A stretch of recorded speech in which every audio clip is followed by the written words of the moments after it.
আপোনাৰ পাৰ্টনাৰজনে আপোনাৰ গাৰ্লফ্ৰেণ্ড অৰ বয়ফ্ৰেণ্ড আপোনাৰ লগত যদি একো কথা শ্বেয়াৰ নকৰে, পাৰ্চনেল কথা হওক, তাৰ নিজৰ ফেমিলিৰ কথা হওক, তাইৰ নিজৰ ফেমিলিৰ কথা হওক, মানে মুঠতে পাৰ্চনেল কথা একো শ্বেয়াৰ নকৰে, থাকে কিন্তু ডিষ্টাৰ্ব হয় মাজে মাজে, ঠিক আছে, কিন্তু আপোনাৰ লগত একো শ্বেয়াৰ নকৰে, তেতিয়াহ'লে গম পাব যে সেইজনে আপোনাক একো ভাল নাপায়, বা আপোনাৰ কাৰণে একো চিৰিয়াছনেছ নাই, বা আপোনাৰ প্ৰতি একো নাই, এনেই আৰু এনে জাষ্ট এজন কোনোবা কথা পাতিবৰ কাৰণে ফ্ৰেণ্ড লাগে, বা এজন কোনোবা লাগে আৰু টাইম পাছ কৰিবৰ কাৰণে, মানে টাইমখিনি খেদুৱাবৰ কাৰণে চিৰিয়াছ কোনোবা বেলেগ বিচাৰি আছে, চিৰিয়াছ হ'বৰ কাৰণে তাৰ লগত কথা শ্বেয়াৰ কৰিবৰ কাৰণে বেলেগ চাই আছে, আপোনাক ছাইডত ৰাখিছে, বুজি পাইছে?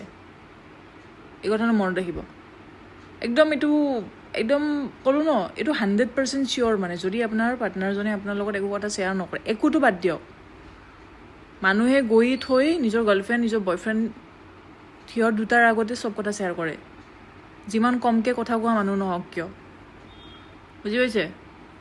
যিমান ইণ্ট্ৰভাৰ্ট নহওক কিয়, সেই সিহঁতে গৈ কিনে নিজৰ গাৰ্লফ্ৰেণ্ড নিজৰ বয়ফ্ৰেণ্ডৰ ওচৰতে শ্বেয়াৰ কৰে। কথাটো বুজি পাইছেনে? যদি আপোনাৰ লগত নকৰে তেতিয়াহ'লে আপুনি হয়তো ছেকেণ্ড অপশ্যন, ফাৰ্ষ্টজন বেলেগ কোনোবা ছাইড হৈছে বা বেলেগ বিচাৰি আছে বা লাগি আছে নিজৰ কৰিবৰ কাৰণে, আপোনাক জাষ্ট অপশ্যন হিচাপে ৰাখি লৈছে। এই কথাটো মনত ৰাখিব যদি আপোনাৰ লগত একো কথা শ্বেয়াৰ নকৰে, ঠিক আছে? এইটো এটা মানে ক'লোঁ, মানে মই এটা পইণ্ট, বাকীটো আৰু কৈ থাকিমেই, এটা পইণ্ট জাষ্ট ক'লোঁ মই, এইটো মনত ৰাখিব।